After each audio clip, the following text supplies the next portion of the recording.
so far, ito yung attempt ni Boying to divert yung galit ng mga tao. Dahil ang lapit na, November 16, 17 and 18. Malaki ang rally. Makikita po yan ng mga tao sa buong mundo. Alam niyo epekto niyan? Nakita niyo naman, ang tingin sa atin ng US, others. Dito po, lahat ng mga people power dito sa Pilipinas, lahat po yan, may basbas po ng US. Dalawa lang naman yan di ba? Meron po yung basbas. Kala nyo ba, si Duterte lang po ang kayang mag-defy sa, di ba? Siya lang yung kayang magmura. Pero nung iba na po yung presidente, bati na rin. Magaling talaga sa diplomasya si Tatay Digong. Kaya, ako, hindi ko po pinoproblema yan. Eventually, darating po yung ICC warrant of arrest.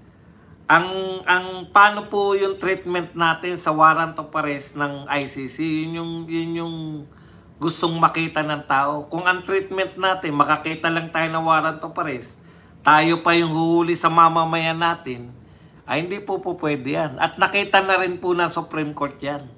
Kaya po sila mismo gumawa na nito. Ngayon, kung hindi nyo nasusundin, pati Supreme Court na may pasya na, wala na talaga.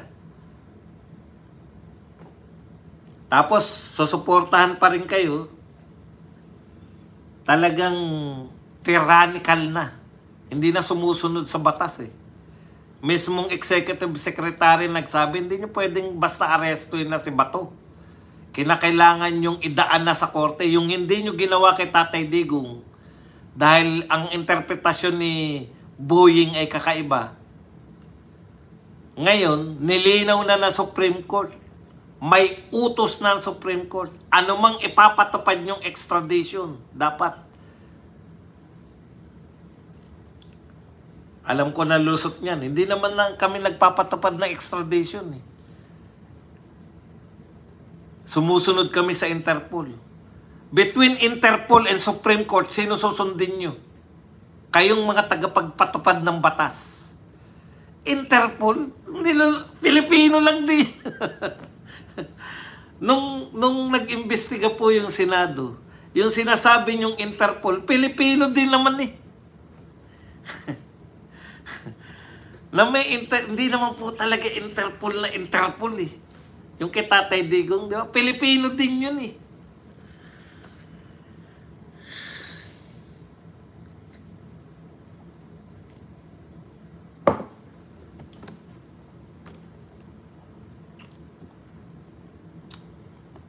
I know that she's waiting. Okay, mga kapatid.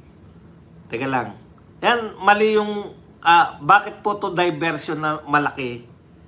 Alam niyo na, 'di ba? May malaking rally, may malaki. Kaya po ito mga mamamayang Pilipino. Ngayon po nakita na po natin kung sino po talaga yung tunay. Yung tunay po na lumalaban sa korupsyon. Ito pong lahat ng to. Yan ang mga nagpapanggap na mga tunay-tunay na yung mga nagsasabi po na sila lumalaban rin sa korupsyon, nalilito lang din po yan. Saan kayo nakakita? Yung mga dilawan. Dilima, Ontiveros, Kiko, Bam, Sheljokno, mangunguna na naman kayo sa rally. Actually, ang ginagawa ninyo, wag na kayong pumayag, kayong mga, sa bagay, uto-uto naman kayo. Yung atin sa rally niya mga yan, uto-uto.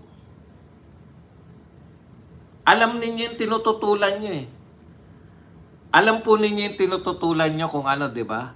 Corruption. Ninakaw yung dito sa flood control at sa iba pang proyekto ng pamahalaan. Ninakaw ng mga masisiba. Pagdating dyan ang sinisigaw nyo, papanagutin si Sara Duterte. Ano kinalaman ni Sara Duterte? Lagi po sila, sa panahon ni Digong nagsimula yung pagnanakaw. Talaga? Yung lahat ng presidente before Digong walang ninakaw. O sa panahon ni Tatay Digong napigilan yung malawakang pagnanakaw? Ano ang totoo? Huwag niyo pong ano, kaya nga minahal si Tatay Digong kasi nakita ng mga tao. Yung naramdaman po ninyo, yung mga maka-Duterte po na kabubugbog sa inyo ng media na nahihiwagaan na kayo. Ibalik nyo lang po yung naramdaman nyo nung panahon ni Tatay Digong. Nakaranas ba kayo na nanganganib yung buhay nyo nung war on drugs? Totoo ba yung sinasabi nila na, yung sinasabi ni Maria Ressa na para kayong nasa war zone lagi? Na kayo'y nangangamba sa buhay nyo? Maging tapat kayo sa sarili nyo. Ikaw na nakikinig sa akin, tapatin mo sarili mo. Nung nagwa-war on drugs ba si Tatay Digong, nangangamba ako? Baka adik at pusher ka, kaya ka nangangamba. Kasi po, ang pagkakatanda namin, lahat po ng mga normal na Pilipino, masaya po na nagko-conduct ng war on drugs si Tatay Digong. Okay.